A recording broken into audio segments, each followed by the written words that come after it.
নমস্কার। শনি মীন রাশিতে বক্রি হচ্ছে অর্থাৎ রেট্রোগেট হচ্ছে। কখন? ১৩ই জুলাই ২০২৫ সকাল ৮টার সময়। বাংলা ২৮শে আষাঢ় ১৪৩২ রবিবার শনি মীন রাশিতে বক্রি হচ্ছে। অর্থাৎ শনির এই বক্রি কন্যা রাশির জাতক-জাতিকারা কি ফল পাবে? শনিটা কে?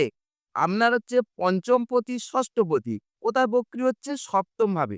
অর্থাৎ ভাজ্যভাবে বক্রি হচ্ছে। শনি হচ্ছে আমাদের ন্যায় ও কর্মের দেবতা। এই ন্যায় ও কর্মের দেবতা যখন বক্রি হয় কি ফল দান করে? জানতে ভিডিওটা ১ম থেকে লাস্ট পর্যন্ত থাকতে হবে। এবার প্রশ্ন হচ্ছে যে শনি বক্রি হচ্ছে ১৩ই জুলাই ২০২৫ সকাল ৮টার সময়। কিন্তু বক্রি থেকে মার্গী অর্থাৎ ডাইরেক্ট হবে কখন? আগামী ২৮শে নভেম্বর ২০২৫ সকাল ৮টার সময়। বাংলা কখন হচ্ছে? বাংলা হচ্ছে ১২ই অগ্রহায়ণ ১৪৩২ সকাল ৮টার সময় শুক্রবার। শনি মীন রাশিতে অর্থাৎ ১৩ই জুলাই থেকে ২৮শে নভেম্বর পর্যন্ত দীর্ঘ ১৩৯ দিন মীন রাশিতে বক্রি অবস্থা থাকছে। ১৩৯ দিন। এবার আপনাদের মনে প্রশ্ন আসতে পারে, এই ১৩ই জুলাই ২০২৫ বক্রি হচ্ছে আর মার্গী হচ্ছে ২৮শে নভেম্বর। কেন বক্রি বা হচ্ছে আর কেন মার্গী বা হচ্ছে? প্রশ্ন হতে পারে তো? এ সম্বন্ধে আ কোনো YouTube এ এত সুন্দর তথ্য দেয়নি। এই ভিডিওতে ১ম আলোচনা হবে কেন বক্রি হয়? শনি বক্রি হচ্ছে কেন? অর্থাৎ রেট্রোগেট হচ্ছে কেন? কি সেই গোপন সূত্র? গোপন সূত্রটা হলো শনি যখন সূর্য থেকে ২৫১ ডিগ্রি দূরত্বে অবস্থান করবে, তখন শনি বক্রি হয়। ২৫১ ডিগ্রি। এবার আমরা যদি ডিগ্রি মিনিট দেখুন ১৩ই জুলাই ২০২৫ সেখানে দেখতে পাবেন সূর্যের অবস্থান কোথায় থাকছে? সূর্য থাকছে মিথুন রাশিতে। ডিগ্রি মিনিট কত? ৮৬ degree ৪২ minute ১৩ second. ৮৬ degree ৪২ minute ১৩ second সূর্যের অবস্থান। শনির অবস্থান কত থাকছে মীন রাশিতে? ৩৩৭ ডিগ্রি ৪২ মিনিট ১৩ সেকেন্ড শনির অবস্থান। এবার আমি শনি থেকে অর্থাৎ সূর্য বিয়োগ করে দিই। ৩৩৭ ডিগ্রি ৪২ মিনিট ১৩ সেকেন্ড থেকে ৮৬ ডিগ্রি ৪২ মিনিট ১৩ সেকেন্ড শনি থেকে সূর্য বিয়োগ করুন। করে দেখুন সেখানে আসছে ২৫১ ডিগ্রি। অর্থাৎ সূর্য থেকে শনি যখনই ২৫১ ডিগ্রি দূরত্বের মধ্যে থাকবে, তখন হচ্ছে শনি বক্রি হইতেছে। এবার মার্গী হচ্ছে যে ২৮শে নভেম্বর ২০২৫ মার্গী হচ্ছে সকাল ৮টার সময় কেন? দেখুন ২৮শে নভেম্বর ২০২৫ আপনাদের বইয়েদের ডিগ্রি মিনিট দেখুন। সূর্যের ডিগ্রি থাকছে কোথায়? সূর্য থাকবে বৃশ্চিক রাশিতে। ডিগ্রি মিনিট হচ্ছে ২২১ ডিগ্রি ৫৫ মিনিট ৩৬ সেকেন্ড সূর্যের। আচ্ছা শনির ডিগ্রি মিনিট থাকছে কোথায়? শনি মীন রাশিতে বক্রি হয়ে থেকে বক্রি থেকে মার্গী হবে। তখন ডিগ্রি হচ্ছে ৩৩০ ডিগ্রি ৫৫ মিনিট ৩৬ সেকেন্ড।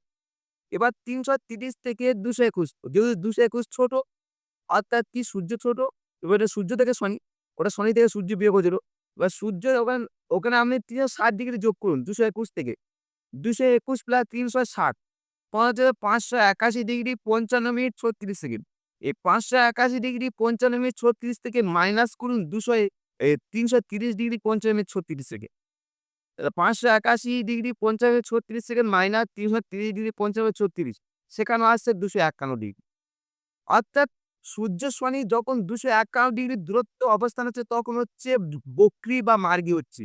এর আগে কোনো YouTube এ YouTube তথা অনলাইনে কোনো এরকম ভালো তথ্য আশা করি দেয়নি। আপনারা ১ম এই ভিডিওটির মধ্যে জানতে পারেন। এবার শনি যেহেতু বক্রি হচ্ছে ১৩৯ দিন, কন্যা রাশি হচ্ছে আপনার সপ্তমে বক্রি হচ্ছে মীন রাশিতে। কি ফল পাবে? তার আগে বলি শনি কে? শনি হচ্ছে কুম্ভ রাশি আর মকর রাশির অধিপতি। মকরকে ১০ম ঘর জোডিয়াকে আর কুম্ভ হচ্ছে একাদশ ঘর। ওই কারণে বলা হয় যে শনি হচ্ছে কর্মের দেবতা। কারণ কি? শনি হচ্ছে মকর আর কুম্ভের মালিক। অর্থাৎ কর্ম আর আয়ের আপনি যেমন কর্ম করবেন শনি তেমন ফল দান করবে। এবার শনি যেহেতু ১৩৯ দিন বক্রি হচ্ছে, ফলে যখন বক্রি হয় তখন প্রিভিয়াস কর্মটা স্ট্রং ফল দান করে। শনি মকর, কুম্ভ বললাম। এবার শনি উচ্চস্থ হয় তুলা রাশিতে, নিচস্থ হয় মেষ রাশিতে, আর মূল ত্রিকোণ হয় কুম্ভ রাশিতে। আর শনির ৩টে দৃষ্টি, ৩য়, সপ্তম আর দশম দৃষ্টি। অর্থাৎ শনি মীন রাশিতে বক্রি কি ফল পাবে? শনি মীন রাশিতে বক্রি হচ্ছে ১৩ই জুলাই ২০২৫ সকাল ৮টার সময়। ডেট ট্র্যাকের হচ্ছে। এর ফলে কন্যা রাশির জাতকরা কি ফল পাবেন? তার আগে বলি শনি কে? তাই হিসাবে আপনার পঞ্চমপতি, ষষ্ঠপতি সে বক্রি সপ্তমে। আর শনির ৩টে দৃষ্টি বললাম। ৩য় দৃষ্টি দ্বারা দেখবে কোথায়? আমার ভাগ্যভাবকে। সপ্তম দৃষ্টি দ্বারা দেখছে আমার রাশিকে। আর দশম দৃষ্টিটা দেখবে আপনার চতুর্থ ভাবকে অর্থাৎ শুভ ভাবকে। অর্থাৎ শনির এই যে দৃষ্টি আর শনির যে বক্রি কি ফল দেবে? সপ্তম তথা ভার্যাভাবে শনি বক্রির যে ফলটা পাবেন, এই সময় দাম্পত্য জীবনে কিছুটা চাপ অনুভব করবে। কারণ সপ্তম থেকে দাম্পত্য ভাবটা বিচার হয়। একটা অপোজিট সেক্স আপনার অপোজিট সেক্স বিচার হয়ে থাকে। ফলে শনি যখন যেহেতু আবার ষষ্ঠপতি, ষষ্ঠপতি সপ্তমে ফলে দাম্পত্যের একটা চাপ এবং শনি বক্রি হচ্ছে। দাম্পত্যে ছোটখাটো সমস্যা বা মিসআন্ডারস্ট্যান্ডিং বেশি বৃদ্ধি পেতে পারে। এই সময় দাম্পত্যে যাতে উন্নতি হয় সেই চেষ্টা করতে পারেন। তবে একটা প্লাস পয়েন্ট আপনার অপোজিট সেক্স এর মধ্যে দেখবে একটা কর্তব্যপরায়ণ ভাব দেখতে পাবে। কর্তব্যপরায়ণ ভাব। এটা আপনার ক্ষেত্রে একটা পজিটিভ রেজাল্ট দেবে। এছাড়া শনি সপ্তমে, শনি যেহেতু পঞ্চম পতি সপ্তমে, ফলে যদি আপনি প্রকৃত প্রেমিক-প্রেমিকা হয়ে থাকেন, প্রকৃত প্রেমিক, তাহলে এই সময় আপনার প্রেম সাকসেস দিতে পারে। আর যদি আপনি প্রেমটাকে যদি আপনি এ টাইম পাসের জন্য করে থাকেন, তাহলে শনি বক্রি যা আপনার ক্ষেত্রে অভিশাপ হয়ে দাঁড়াতে পারে। কারণ সপ্তমে শনি বক্রি প্রেম যেমন দেবে, দাম্পত্য দেবে তিনি যদি প্রকৃত হয়ে থাকে। আর যদি আপনার টাইম পাস হয়ে থাকেন, যদি আপনি সাত্ত্বিক না হয়ে থাকেন, টাইম পাস করে থাকেন, তাহলে আপনার জীবনে অভিশাপ। শনি যেহেতু কি শনি হচ্ছে আপনার সপ্তম পঞ্চম পতি ষষ্ঠ পতি সে সপ্তমে। ফলে ব্যবসা ক্ষেত্রে যারা ব্যবসা করছে, ব্যবসার ক্ষেত্রে কিছুটা চাপ অনুভব করবেন। বিশেষ করে যারা পার্টনারশিপ ব্যবসা করছে, অর্থাৎ অংশীদার ব্যবসা। এই অংশীদার ব্যবসা এই সময় শনি সপ্তমে বক্রি হওয়ার ফলে শুভ না। আর এছাড়া শনি বক্রি যা নতুন বিনিয়োগ করার ক্ষেত্রে একটু সাবধান অবলম্বন করতে পারি। তা না হলে শনি বক্রি ব্যবসার ক্ষেত্রে একটু চাপ অনুভব করি। সপ্তমে শনি বক্রি যা কন্যা রাশির জাতক জাতিকারা শত্রুর বিষয়ে একটু সাবধানে থাকবেন। কারণ সপ্তমে শনি বক্রি হওয়ার ফলে এস এস এছাড়া শত্রুর দ্বারা আপনি কোনো ক্ষতি বা শত্রুর জন্য আমরা উন্নতিতে বাধা বা মানসিক যন্ত্রণা বা দুঃখ আসতে পারে শত্রুর দিক থেকে। একটু এই শত্রু বিষয়ে সাবধান অবলম্বন করতে পারেন। শনি যেহেতু পঞ্চম পতি সপ্তমে বক্রি হচ্ছে, যা এডুকেশনের ক্ষেত্রে শুভ না। অর্থাৎ যে সমস্ত কন্যা রাশির জাতক-জাতিকারা এডুকেশনে আছেন, শিক্ষা লাইনে যুক্ত আছেন, পঞ্চম পতি সপ্তমে বক্রি হচ্ছে। ফলে এডুকেশনে ছোটখাটো ভুল ত্রুটি হতে পারে। এছাড়া এই সময় আপনার বুধ কোথায় আছে? কর্কট রাশিতে আছে। কর্কট রাশিতে বুধ এই মাসে বক্রিও হবে। ফলে রাশির অধিপতি বুধ বক্রি আর শনি বক্রি। যা এডুকেশনের ক্ষেত্রে ছোটখাটো ভুল ত্রুটি কিংবা আপনার মধ্যে একটা ভুলে যাওয়ার প্রবণতা বৃদ্ধি পেতে পারে।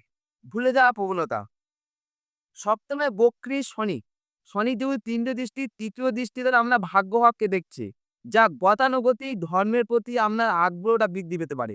এ সময় আপনার মধ্যে একটা ধর্মের প্রতি একটা গতানুগতিক। এছাড়া আপনার মধ্যে যে ভ্রমণ পিপাসু যারা আছেন, কন্যা রাশির জাতকরা ভ্রমণের প্রতি একটা অনীহা ভাব বৃদ্ধি পেতে পারে। আর শনি যেহেতু আপনার ভাগ্যভাবে দৃষ্টি দিচ্ছে, ফলে গুরু ভাগ্য এই সময় আপনার ক্ষেত্রে মধ্যম শুভদায়ক, খুব শুভ না। সপ্তমে শনি বক্রি অ্যা অ্যা সপ্তম দৃষ্টি দ্বারা আমরা রাশিকে দেখছি। ফলে শনি যখন শনির মতো গ্রহ যখন রাশির উপর দৃষ্টি দিচ্ছে, ফলে এই সময় আমরা মিতাচারী, মিতাবাহী করে তুলতে সাহায্য করবে।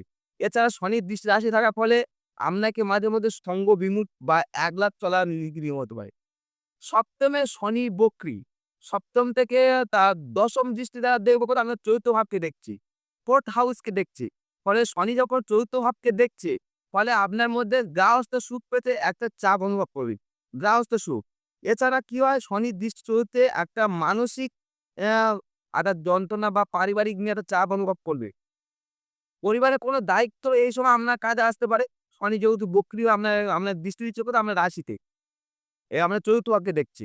এছাড়া কি হচ্ছে পরিবারে কোনো দায়িত্ব আসলে অর্থাৎ শনি চতুর্থে সপ্তম দৃষ্টিতে রাশিতে আর ২য় দৃষ্টিতে ভাগ্য হবে। আর শনি কি ফল দেবে? ডিটেইলস আলোচনা করলাম। তবে আমার দৃষ্টিকোণ থেকে শনি যেহেতু বক্রি হলে প্রিভিয়াস কর্মটাকে স্ট্রং ফল দেয়। যদি আপনার প্রিভিয়াস কর্ম ভালো থাকে, তাহলে শনি বক্রি আপনার জীবনে আশীর্বাদ হয়ে দাঁড়াবে। আর যদি আপনার প্রিভিয়াস কর্ম খারাপ হয়ে থাকে, যে সমস্ত কন্যা রাশির জাতক-জাতিকারা, তাদের ক্ষেত্রে শনি এই সময় আপনার জীবনে অভিশাপ হয়ে দাঁড়াবে। তাই যদি আপনার প্রিভিয়াস কলম ভালো থাকে কোনো চাপ নিতে হবে না। অনেক নেগেটিভই কেটে পজিটিভ রেজাল্ট দেবে। কারণ শনি বক্রি অবস্থায় পজিটিভ রেজাল্ট দেওয়ার চেষ্টা করে। কি প্রিভিয়াস কর্মে যদি, প্রিভিয়াস কর্মে নট এই এখনকার কর্মে। এখনকার কর্ম যদি শুভ হয়, ভবিষ্যতে সেই শনি শুভ ফল দান করবে। এই ছিল তথ্য। ভিডিওটা যদি আপনার ক্ষেত্রে মনে হয় ভালো লেগেছে, তাহলে লাইক, কমেন্ট করতে পারেন। তাহলে প্রথম আসলে সাবস্ক্রাইব করে সঙ্গে থাকতে পারেন। নমস্কার।